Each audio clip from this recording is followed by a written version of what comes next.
আমার কাছে এসছে নিলেন 4018 গাড়ির প্রবলেম হচ্ছে, বলছে ভাই গাড়ি ইডিসি লাইট এমআর লাইট জ্বলে যাচ্ছে প্লাস পিক আপ ছাড়ছে। 4018 ক্যাপসুল গাড়ি, तो लैपटॉप लगाई तापर बोलছি কি प्रॉब्लम হচ্ছে भाई।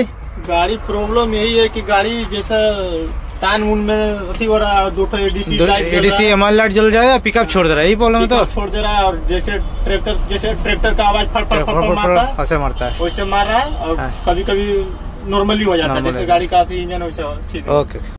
तो गाड़ी लैपटॉप लगाने पर कोड से 1638 software code P0110 pressure relief valve का है, और P1137 injector time rail pressure rail sensor का है।